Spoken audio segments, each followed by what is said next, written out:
Assalamu alaikum. My name is Hamad Khalid and my registration number is 21TE42। तो आज हम DSP की lab 3 को देखेंगे जिसमें हम मुख्तलिफ फंक्शन को देखेंगे, यूनिट टाइप का फंक्शन, एक्सपोनेंशियल फंक्शन और इम्पल्स फंक्शन। तो हमारे पास पहला टास्क है लैब 3 का जिसमें हमने इम्पल्स फंक्शन को डिनोट कराना है। यहाँ पर हमने सबसे पहले एक्स ऑफ एन और एक्स कॉमा एन यहाँ पे हमने फंक्शन रिप्रेजेंट करवा दिए, और जिसमें हमारे पास आगे 3 वेरिएबल डिफाइन किए गए, n0, n1 और n2। जो इसकी हमने नीचे रेंज डिफाइन कर दी है 0 से लेके 5 तक। एक्स टाइम जो है हमारे पास तो सिग्नल वैल्यू को डिफाइन कर रहा है, एन जो है वो करस्पॉन्डिंग टाइम के इंडिसाइज कर रहा है। आगे n1 से रेशियो n2 को जो है हमने उसमें n की रेंज को डिफाइन किया है, एक्स जो है उसमें डेल्टा फंक्शन जनरेट करता है। नेक्स्ट लाइन में हमने जो n माइनस एन जीरो से लेके जो जीरो तक है वो हमारे पास लॉजिकल एरे है, जिसमें n जो है वो हर एलिमेंट को चेक करता है कि वो जीरो के बराबर है या नहीं। अगर है तो वन आएगा, अगर नहीं है तो जीरो आएगा।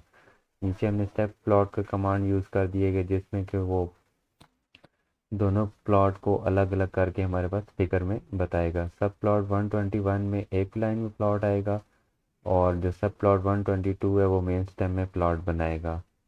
एक्सटेंड जो है वो इनके दरमियान करस्पॉन्डिंग सिग्नल वैल्यू को शो करेगा। तो अभी हम जो है प्लॉट की कमांड को कमांड विंडो में कॉल करके देखते हैं।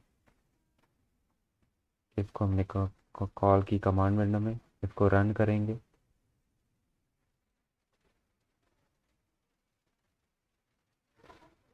तो रन करने के बाद ये हमारे पास फंक्शन आ गया, एक सब प्लॉट 121 का आ गया और एक सब प्लॉट 122 का आ गया। ये हमारे पास आ गया इम्पल्स फंक्शन।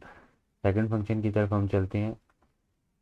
तो ये हमारे पास अगला फंक्शन है, वो उसमें हमने बिल्कुल same as it is impulse function की तरह इसमें हमने स्टेप फंक्शन को नोट कराना है। वो सिंपल हमने तीनों वेरिएबल डिफाइन किए, नीचे हमने इम्पल्स फंक्शन की जगह स्टेप फंक्शन का हमने कोड डिफाइन फंक्शन एक्सप्लेन कर दिया और तीनों वेरिएबल को उसके अंदर डिफाइन कर दिया। और वही रेंज जैसे कि मैंने आपको पहले बताया, जीरो चेक करेगा, अगर है तो वन आएगा, अगर नहीं है तो जीरो आएगा। नीचे हमने रेंज डिफाइन कर दी 0 से 5 तक। सब प्लॉट और सब प्लॉट 121 सब प्लॉट 122 की कमांड फाइन कर दी, जो कि हमारे पास यूनिट इम्पल्स को डिफाइन करेंगे। तो अभी हम इसको इसको भी कमांड विंडो में रन करके देखते हैं कि हमारे पास स्टेप फंक्शन की का प्लॉट आता है कि नहीं आता। तो इसको हम कमांड विंडो में चेक करेंगे पहले, तभी हम इसको रन करके देखते हैं। तो ये आ गई हमारे पास स्टेप फंक्शन की का प्लॉट आ गया, ये फर्स्ट प्लॉट आ गया और ये आ गया हमारे पास सेकंड प्लॉट। अभी हम लोग आएंगे तीसरे टास्क की तरफ।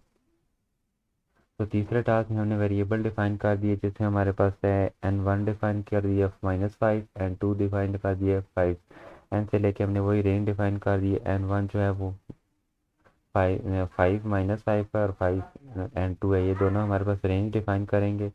और देन जो u जो है वो हमारे पास है ज़ीरो साइज को डिनोट कर रहा है। और जो है सब प्लॉट की कमांड यूज़ की है तो कि ग्राफ को मल्टीप्लाई करेगा, जो कि हमारे पास -0.5 के डिफरेंस से शो करके दिखाएगा। और इसमें होल्ड ऑफ की कमांड हमने यूज़ की है कि फर्स्ट एक्सिस पे कि जितने भी एक्सेस उसके अंदर ड्रा होंगे उन दोनों उनको कंबाइन करने के लिए हम होल्ड ऑन की कमांड यूज़ करते हैं, और उनके प्लॉट को अलग अलग करने के लिए, मतलब स्टेप टू स्टेप वाइज बताने के लिए हम होल्ड ऑफ की कमांड करते हैं। नीचे हमने वही सब प्लॉट की कमांड यूज़ कर दी है और नीचे एक्सेस डिफाइन कर दिया जो कि -5 से 1.5 तक है, और -0.5 के डिफरेंस से लेके प्लॉट को वो शो करेगा। सो अभी हम इस कोड को रन करके चेक करते हैं। तो ये हमारे पास आ गया, ग्राफ आ गया जो हमारे पास प्लॉट कर रहा है -5 के डिफरेंस से लेके -5 से 5 तक। ये फर्स्ट प्लॉट आ गया, और देन ये हमारे पास आ गया सेकंड प्लॉट आ गया। तो अभी हम नेक्स्ट टास्क की तरफ चलते हैं, जो कि हमारे पास है टास्क टास्क नंबर 4 है हमारे पास। टास्क नंबर 4 पे हमने x1 x2 और x3 की जो है वो हमने वैल्यू डिफाइन कर दी है, जो कि हम स्टार्ट हमारे पास n से हो रहा है और एंड भी एन पे हो रहा है। इन दरमियान हमने बने एक रेंज डिफाइन कर दिया और हमने कन्वोल्यूशन प्रॉपर्टी यूज़ कर दी है। हर लूप में आइट्रेशन है जो कि हमारे पास इम्पल्स फंक्शन के लिए मदद से ली गया है, और हर लूप के आगे हमने कन्वोल्यूशन प्रॉपर्टी डिफाइन कर दी गई है। सिंपल सा इसके आगे कन्वोल्यूशन प्रॉपर्टी मल्टीप्लाई करा के देन हमें रिजल्ट शो करेगा। इस तरह x1 की कन्वोल्यूशन प्रॉपर्टी, x2 की, x3 की, देन इसी तरह कन्वोल्यूशन प्रॉपर्टी को बारी बारी स्टेप वाइज हम प्लॉट करेंगे। सब प्लॉट 1 में x1 की प्रॉपर्टी, सब प्लॉट 2 में x2 की, सब प्लॉट 3 में x3 की। टाइटल हमने सिग्नल का रख दिया सेम एज तीनों प्लॉट के लिए। एक्स लेबल पे एन रखेंगे, वाई लेबल पे x1। इस तरह जब हम नेक्स्ट प्लॉट पे जाएंगे एन आ जाएगा एक्स लेबल पे, वाई पे आ जाएगा x2 आ जाएगा। तो इसी तरह थर्ड प्लॉट। तो अभी इस हम कोड को रन करके देखते हैं, हमारे पास तीन ग्राफ आएंगे, एक x1 का, एक x2 का और x3 का, कन्वोल्यूशन प्रॉपर्टी लगाने के बाद।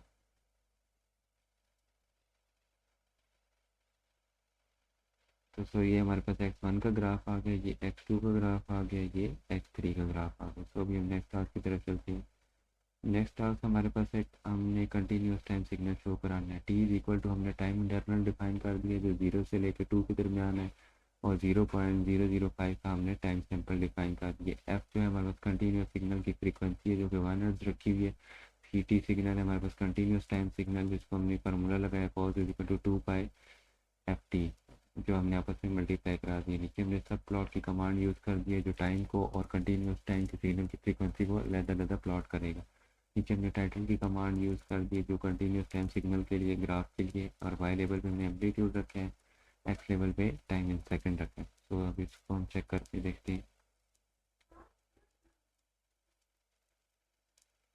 तो ये हमारे पास कंटिन्यूस टाइम सिग्नल का ग्राफ आ गया, वाई लेवल पे हमारे पास एम्पलीट्यूड आ गया, एक्स लेवल पे हमारे पास आ गया टाइम सेकेंड। तो हम नेक्स्ट टास्क की तरफ चलते हैं। नेक्स्ट टास्क हमारे पास है, नेक्स्ट टास्क हम लोगों ने बेसिकली सिग्नल को इवन और ऑड पार्ट में का इंट्रोड्यूस कराना है। बेसिकली पहले हमने फर्स्ट फंक्शन डिफाइन कर लिया एक्स ई एक्स नॉट और एम, और नीचे हमने लेंथ डिफाइन कर दिया सिग्नल की 0 से लेके n-1 के दरमियान, और हमने नीचे इवन और ऑड पार्ट को कर लिया एक्स इज इक्वल टू 0 1 से n तक। इसमें हमारे पास ऑड पार्ट आ जाएंगे और इवन पार्ट आ जाएंगे, और एक्स नॉट से लेकर 0 से 1 को n के दरमियान आ जाएंगे हमारे पास ऑड पार्ट।